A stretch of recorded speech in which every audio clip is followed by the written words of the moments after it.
Welcome blossoms. Now this is one of my top 5 most favourite cut flower, and it's a female, of course, a bit like me, yes, and it's Ms Delphhinium. Now what I'm holding is the expensive version of Ms Delphhinium, and the expensive version has taller stems opposed to the cheaper versions, and their blooms are a lot more bigger.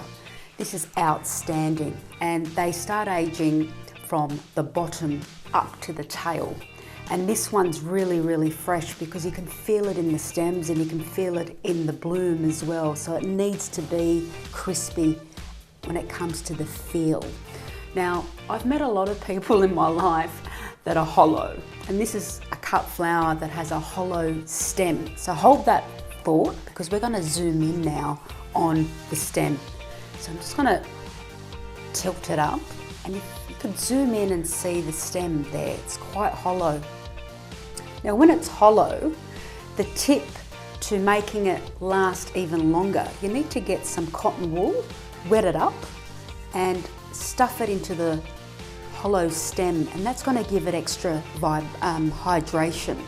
But before you do that, you need to tip it into some water. Make sure that the water goes into the stem. So put your stem upside down, and you need to plug it up then with the, well, sometimes you can use a tampon if you cut it to a size that can fit into the hollow stem easily, or just the biodegradable cotton wool that everybody's got in their pantry, their toiletry camp. Their toiletry cabinet, not your kitchen one. So once she's plugged up, put it back in upright position, and if you wanted to put it into water, you can, but shallow water if you've plugged it up. But the plugging up comes in highly useful in transport. So if you wanted your cut flower to arrive to the destination and still be crispy in stem and bloom, invest in cotton wool, or like I said, just cut a little bit off a tampon, and that will be your backup when it comes to hydrating your Ms Delphhinium. Now, she is also dangerous. Yes, I said the word dangerous.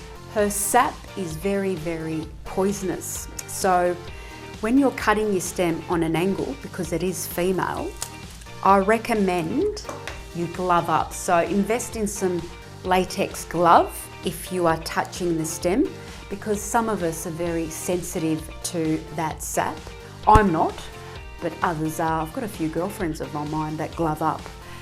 Now, if you are into clairvoyancy, this is certainly the cut flower to have around you when you're reading cards, or if you're really tuning into your intuition, because it activates your third eye. That's right, it certainly does. Now it comes in an array of colours, but generally speaking, it's more pastel. So what I've got here is the purple. Look how magnificent that bloom is as it's bloomed out open. And I just love it. It's just sensational. Now, if you're into the zodiacs, this is a cut flower that stands for Cancerians. Yes, Cancerians. If you want to date a Cancerian, you'll have a really good relationship. Mark my words. Now, as you can see there, it's got really beautiful leaves. And my advice to you, that if you see any spotting on the leaves, and they usually are dots or they go yellow in colour, you need to remove them. And removing them is called grooming, because if you don't remove them, the aging on the leaf is going to release a gas called ethylene, and that's going to infect the vase life of Ms Delphhinium.